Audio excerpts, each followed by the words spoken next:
sahabat-sahabat semua, bertemu lagi kita dalam rancangan Jom Sembang. Saya harap sahabat-sahabat semua berada dalam keadaan sehat dan juga baik-baik sahaja. Baiklah, mari kita teruskan rancangan kita pada hari ini dengan nyanyian lagu puji-pujian. Oke, jadi saya akan mimpin kita dalam lagu puji-pujian pada hari ini. Jadi untuk lagu puji-pujian kita yang pertama, mari kita nyanyi lagu Jangan Lelah.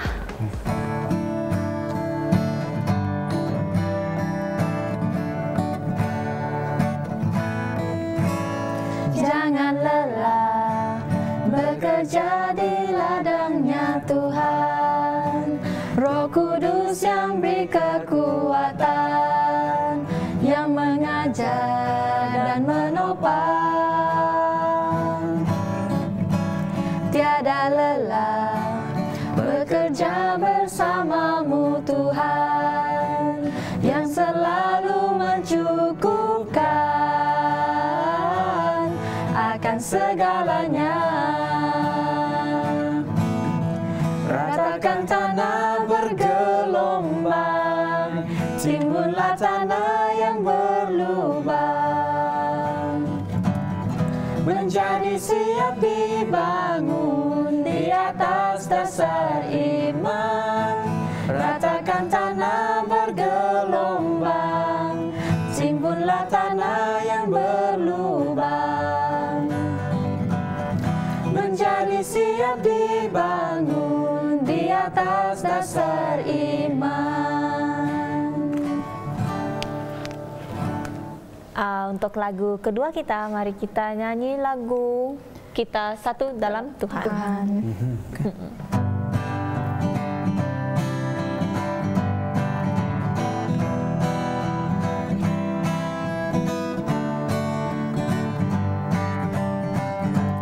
Kita satu dalam Tuhan, kita satu dalam Tuhan, kita disatukan di dalam Roh Tuhan, kita satu dalam Tuhan. Mari kita rasakan kasih Tuhan. Mari berpegang tangan supaya dunia tahu kita satu dalam Tuhan. Amin. Mari kita tundukkan kepala dan saya akan pimpin dalam doa. Let us pray. Dear Father, Lord, now as you're going to continue with our discussion, Lord, pray that you will help us and guide us during our discussion. Lord, pray that you will be with us and guide us, Lord. In Jesus' name we pray, Amen. Amin. Oke, baiklah sahabat-sahabat semua, pada hari ini kita akan membincangkan topik yang sangat menarik, yaitu bertajuk Commitment to Christ. Tapi sebelum kita mendengar pelajaran yang akan kita bincangkan, marilah kita mendengar testimoni yang akan disampaikan oleh sahabat kita, Ferayan. Testimoni saya ni berdasarkan kisah benar yang telah berlaku beberapa tahun yang dulu. Pada 2012. Lama yang juga. berlaku kepada adik kedua saya yang telah mengidap penyakit kurang darah merah, yaitu anemia. Jadi first ni kami dia rasa macam mana mau cakap ni, dia sakit, kami hantar dia pergi hospital di Serian. Orang tidak tahu, doktor dia memang tidak tahu apa penyakit yang dia hidap. Dia kata penyakit itu penyakit denggi. Tapi lama-lama lepas itu mereka cek lagi penyakit anemia. So jadi adik saya ni dia dihantar pergi KL. Wah, jauh. Tapi sebelum itu kita pergi General Hospital dekat Kuching dulu. So kami cek apa semua, yang mau cari orang untuk derma sum-sum tulang. Ya sebab itulah anemia. Jadi kenapa aku ketawa nih? Sedih cerita saya nih. Lepas itu kami carilah orang yang dapat derma darah nih. Saya, adik ketiga saya juga perlu cek darah. Jadi setelah dicek darah tuh, keluar result dia, saya yang kena, saya yang jadi hero. Saya lah hero dia. Hero. Jadi darah kami dua nih sama, so saya dapat derma sumsum tulang tuh kepada dia lah. So jadi dalam tahun 2012 tuh dia pergi KL sudah, lepas itu saya pun ikut. Dan kamu tahu lah masa saya di tahun 2012 tuh saya exam UPSR, tapi belajar macam itulah, dibiarkan saja. So masa di KL tuh dia di hospital, saya dengan bapak saya dekat tuh menunggu untuk bila mau transplant darah sumsum tulang tuh. So lepas beberapa minggu ke bulan dekat KL tuh baru derma, saya pergi hospital sana untuk derma sumsum tulang tuh. Dan cara mereka derma tuh, mereka guna satu mesin, entah apa nama mesin tuh. Dan saya perlu sebelum saya mau derma sumsum tulang saya, mereka perlu injection saya beberapa kali kah? Sekali 1 minggu kah? Dia seleb saya. So lepas injection tuh sudah semua selesai apa dekat hospital tuh, saya perlu duduk dekat satu cushion. Lepas itu tube kena pasang jarum sini dekat tangan saya. Dua kah 3 supaya darah dia keluar. Lepas tu masuk balik, diambil yang sumsum tulang saja, lepas tu masukkan darah tu balik. So saya duduk dekat kerusi itu tidak buat apa-apa pun selama 5 jam. Udah lama. Memang saya tengok ada jam dinding dekat depan saya tengok sih jam tu. Kasihan. Lama saya tunggu sampai jam mau tidur pun takut tangan sambil tangan beginilah. Beginilah tangan saya atas kerusi itu. Begini saya duduk saja tunggu dia selesai. Tapi memang tu one the most experience yang sangat itulah. Lepas itu sudah derma, adik saya sudah receive sumsum tulang tu. Sampai sekarang dia sudah aktif, sangat nakal, tapi selalu bergaduh di rumah, biasa. Dan apa jadi dengan UPSR saya? Lulus. Saya puji Tuhan. Tidak belajar apa-apa pun. Dapat 2A juga. Steady kan? Jadi begitulah. Saya rasa bersyukurlah sebab kami banyak kali sudah satu family sembahyang supaya dia cepat sembuh kah. Yang sebelum mau cari orang yang derma tu kami berdoa juga. Dan last saya juga yang ada yang sama darah itu. Syukurlah. Itu saja testimoni saya. Terima kasih. Terima kasih Ferian untuk sharing testimoni. Dan sekarang sangat gembira ya sebab seluruh ahli keluarga sehat. Tiada yang lebih penting daripada hubungan kekeluargaan yang semuanya sehat dalam keadaan gembira. Kan saya percaya penonton di luar sana pun pastinya menyayangi ahli keluarga kamu sendiri. Terima kasih Ferian. Dan sekarang kita teruskan kepada diskusi kita, yaitu commitment to Christ ataupun komitmen kepada Kristus.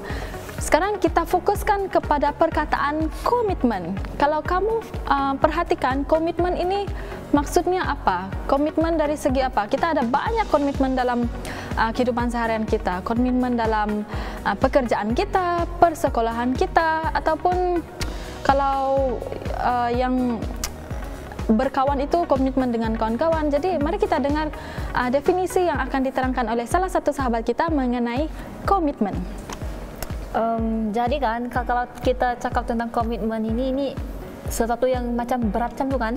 Berat sangat. Sebab komitmen ini maksudnya itu adalah bentuk satu bentuk kewajiban kita kan, satu bentuk tanggung jawab yang kita harus lakukan, kerjakan. Betul. Ya, itu yang saya paham tentang komitmen lah, komitmen untuk keluarga kita, tanggung jawab kita buat sekolah kita macam itu, komitmen buat hidup kita, ya macam itu. Dan tajuk kita juga tentang komitmen to Christ kan. Iya, komitmen. Jadi maksudnya kewajiban kita kepada Tuhan gitu kan. Ya, maksudnya apa tanggung jawab yang kita perlu ada terhadap Tuhan? Perlukah kita mengkomitkan diri kita kita spesifikkan dalam pelayanan kita terhadap Tuhan? Perlukah kita ada komitmen yang sangat tinggi? Perlukah ada komitmen yang sangat tinggi? Perlu. Ya. Salah. Saya rasa pun sangat perlu. Sangat, bukan rasa, memang perlu. Kita perlu ada komitmen terhadap Tuhan. Jadi kita ada dua ayat Alkitab yang berkata-kata mengenai komitmen kepada Tuhan. Ayat Alkitab pertama terdapat dalam Yohanes 12 ayat 43 dan juga Pengkhotbah 9 ayat 10. Mari kita dengar penerangan daripada dua sahabat kita mengenai dua ayat Alkitab ini. Teruskan. Oke, ayat yang pertama terdapat dalam buku Yohanes 12 ayat 43. Di sini mengatakan bahwa mereka lebih suka kehormatan manusia daripada kehormatan Allah. Oke, apa yang kita boleh lihat di sini adalah dia mengatakan bahwa orang ini adalah salah satu di mana orang Farisi. Kalau kita tahu, orang Farisi ini adalah merupakan orang yang sangat hipokrit. Dia orang ni selalu fikir, oh dia orang aja yang baik. Jadi komitmen dia memang sebenarnya mereka ni tidak committed. Dia orang cuma hanya apa orang cakap? Suam-suam kuku? Bukan suam-suam kuku juga, tapi dia orang macam musang yang berbulukan ayam ataupun berbulukan domba. Begitulah. Dia mengatakan bahwa dia committed, tapi sebenarnya tidak. Ya, itu adalah apa yang dikatakan dalam buku ini. Maksudnya mereka mengatakan mereka ada komitmen yang tinggi terhadap Tuhan, tapi perbuatan mereka tidak menunjukkan sebaliknya. Iya. Ya. Jadi ayat yang seterusnya apa yang diterangkan mengenai komitmen? Oke, untuk ayat yang kedua ialah dalam buku Pengkhotbah 90 yang berkata, segala sesuatu yang dijumpai tanganmu untuk dikerjakan, kerjakanlah itu sekuat tenaga, kerana tak ada pekerjaan pertimbangan, pengetahuan dan hikmat dalam dunia orang mati ke mana engkau akan pergi. So dalam ayat ini kan kita dapat menumpukan komitmen kita kepada Yesus dengan memanfaat setiap masa yang kita ada di bumi ini dengan mengenakan pekerjaan Tuhan. Iya, betul. Kalau kita mau tanya balik komitmen kan, komitmen nih dia macam ada hubungannya antara satu sama lain. Kalau di dunia ini hubungan sesama manusia, ya. Saya dengan kamu, dengan ibu bapa, dengan kawan-kawan. Tapi kalau komitmen to Christ adalah hubungan kita dengan Tuhan. Kenapa kita anggap itu adalah sangat penting? Apa pendapat kamu? Kenapa kita perlu ada komitmen itu? Ada pendapat? Oke, kalau seperti yang kita tahu kan, kalau kita cakap kita committed, kita kena tahu bahwa kalau berkaitan dengan komitmen, sesuatu perlu dikorbankan. Contoh, kalau kita mengatakan bahwa kita mempunyai komitmen untuk berkawan, kita harus mengetahui bahwa ada masa ataupun ada benda yang kita perlu korbankan. Contoh, masa adalah sesuatu yang kita boleh cakap adalah sesuatu yang sangat penting dalam perhubungan antara kawan. Sebab itulah guna kawan kan, kalau ada masalah kita bercakap. Jadi kita committed untuk memberikan masa. Itu adalah komitmen antara manusia. Dengan Tuhan lain sikit. Tapi sama, dia punya item yang diperlukan adalah sama, yaitu masa. Sebab kita kena tahu bahwa kalau kita ingin mempunyai hubungan yang erat dengan Tuhan, kita harus mempunyai ataupun meluangkan masa dengan Tuhan. Kita tahu bahwa okeylah sekarang banyak sangat kan orang muda, kita sendiri pun orang-orang muda nih, kita tidak apa orang cakap susah betul mau buka Bible kan. Susah betul. Kalau ada hati baru mau buka. Jadi cara yang paling mudah sebenarnya untuk kita mengkomitkan ataupun menaikkan level kita punya komitmen adalah kalau boleh every night ataupun kamu boleh download lah aplikasi dalam App Store ke Play Store Bible, lepas tu kamu on dia punya daily devotion. Daily devotion. Every day dia akan bagi at least one verse. Dia one verse and then kamu bolehlah baca. Jangan cuma baca message dari kawan, Facebook, boyfriend, girlfriend. Kalau boleh ada notification dari Bible, buka baca. Itu adalah macam mana kita boleh memberikan komitmen kepada Tuhan juga. Sebab memanglah kita sebagai pelajar pun busy, yang bekerja pun busy juga. Tapi at least kita luangkan 1-2 minit cukup sudah.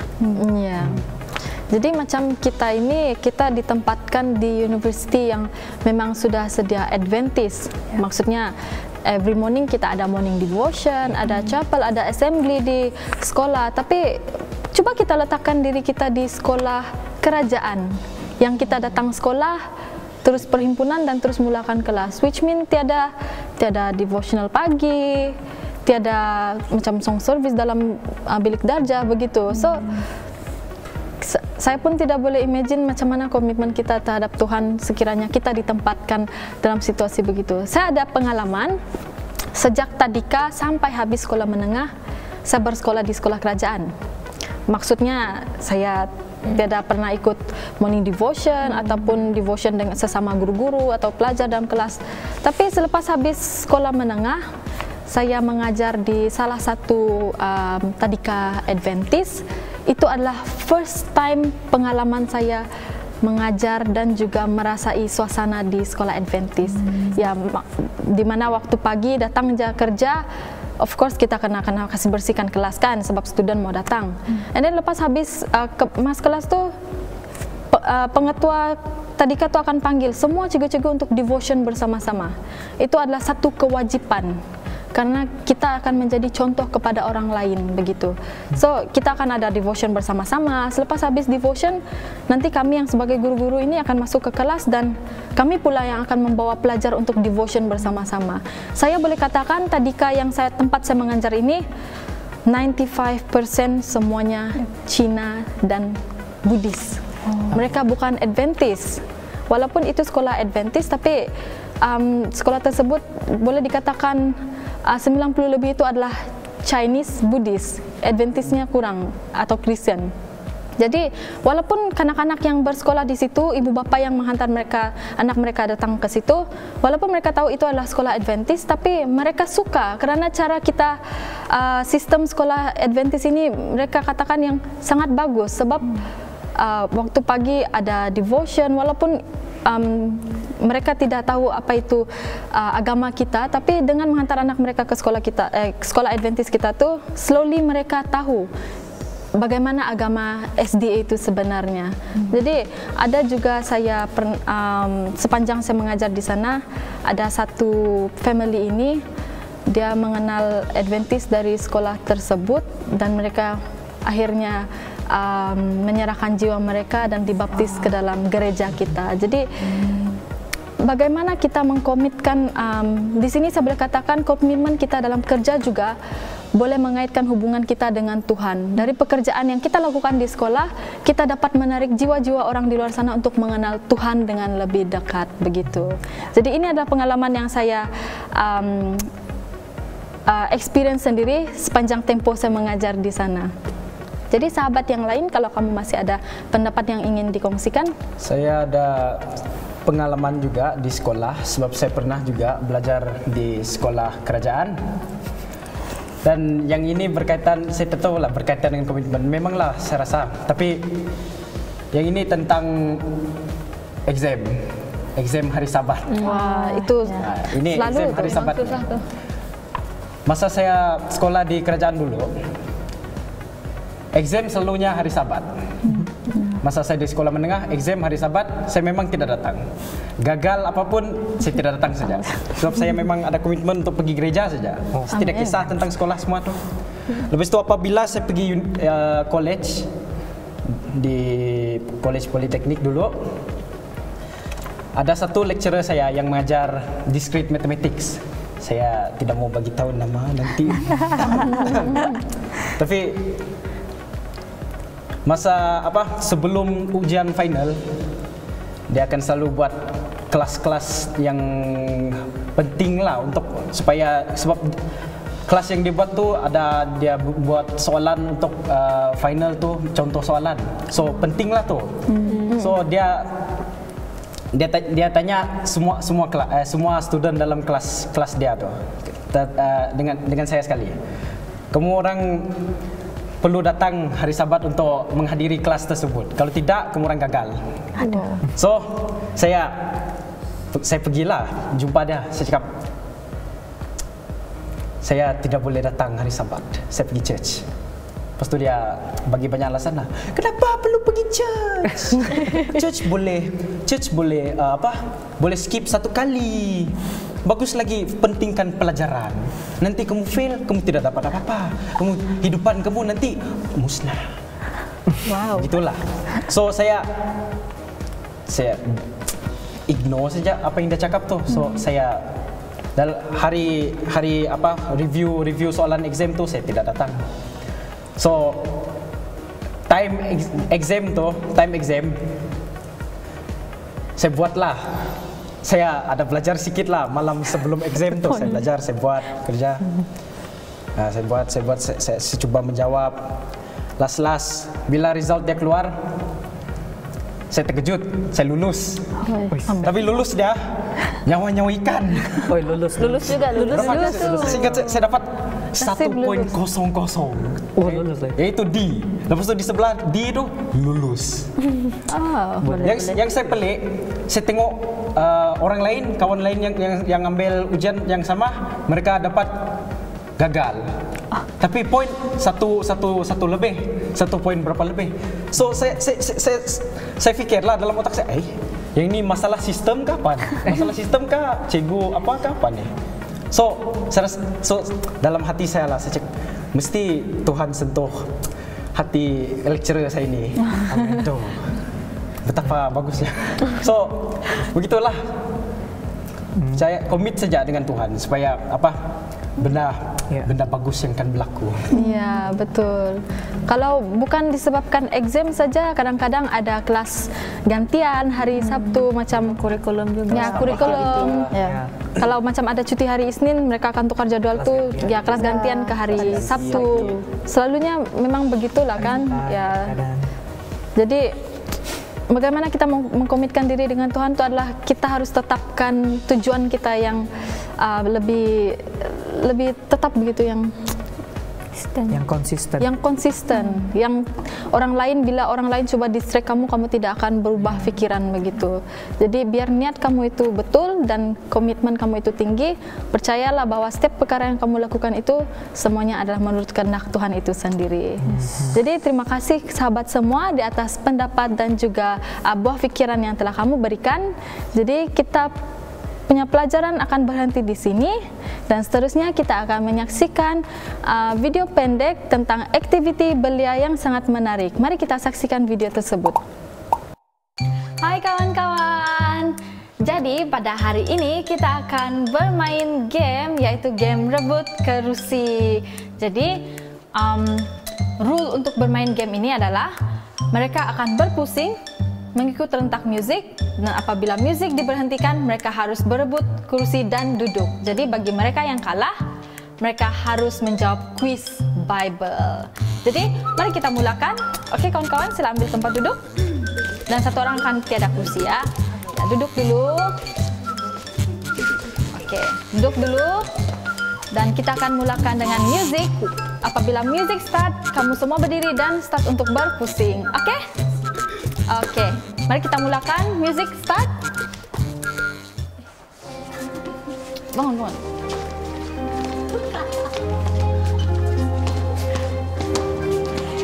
Jauh guys. Jauh dari kursi.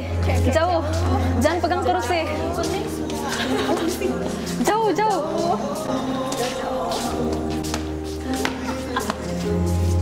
Stop.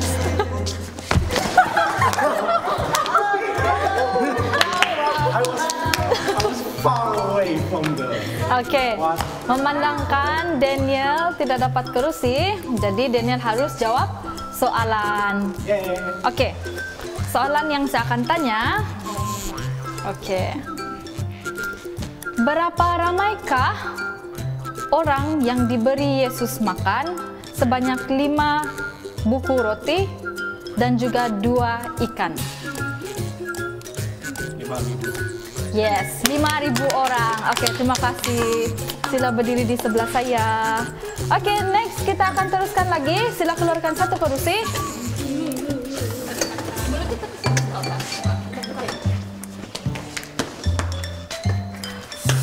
Oke, are you ready guys? Yes. Sila jauh dari kursi ya. Oke, music start.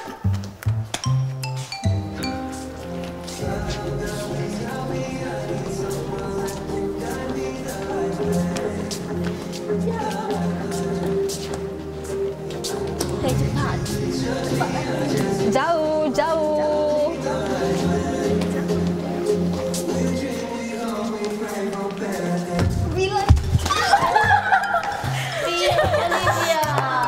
Oke, Olivia keluar. Oke. Oke, mari kita tanya soalan yang seterusnya. Oke. Oke. Mari kita tanya dia soalan. Oke, jangan tengok soalan. Oke. Soalan saya berbunyi, selepas Yesus ditangkap,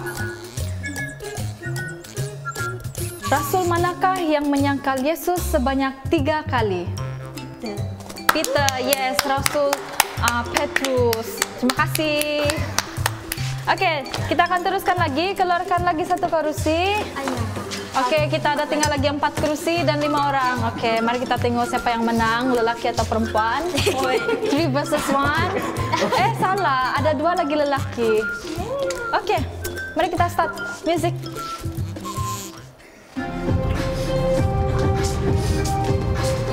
Jangan mengelak, jauh-jauh.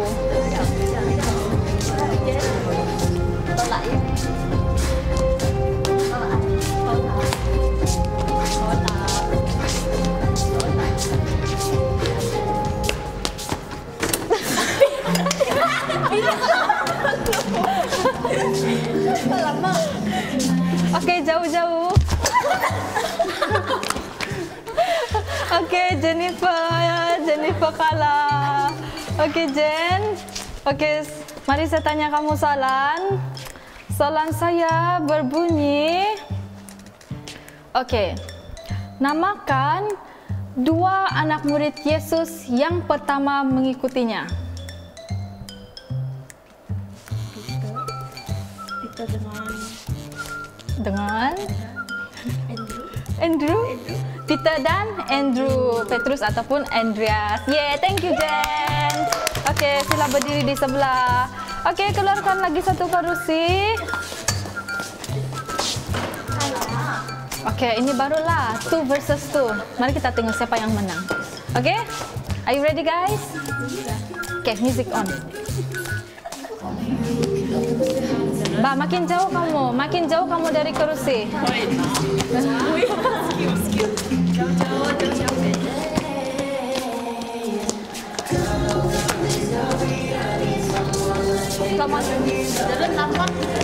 Ini makin dekat nih. Jauh lagi. 1 meter dari kursi. 1 meter. Social distancing.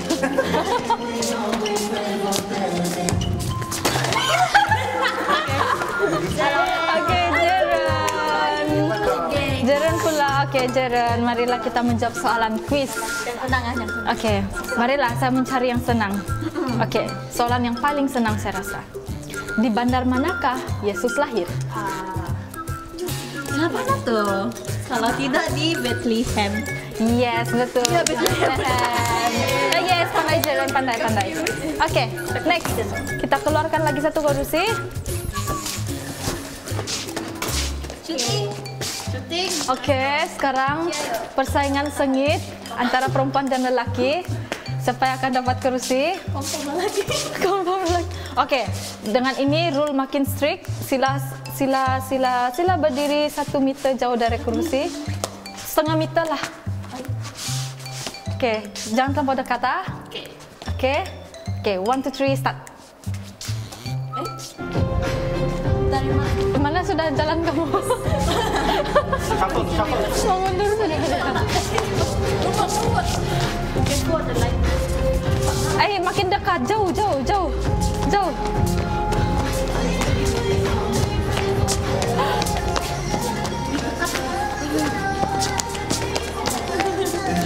Berlari sudah mereka.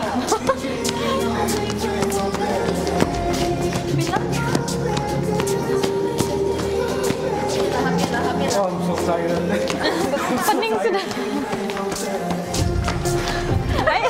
Makin lama makin dekat. Wow. Oh my god. Kesian mereka. Oke, Delbon kalah. Oke, Delbon, mari saya bagi kamu soalan. Oke, namakan sejenis binatang yang dimakan oleh Yohanes Pembaptis semasa dia berada di gurun. Apa jawabannya? Serangga. Boleh Melayu, boleh English juga. Belalang. Yes, belalang. Dia ada satu jenis belalang. Kalau in English kita panggil dia locust, bukan grasshopper. Oke? Alright, thank you Delbon. Oke, marilah kita tengok antara lelaki dan perempuan siapa yang akan menang. Sinilah, di sini. Yes, di sini. Jangan berlari. Oke, music start.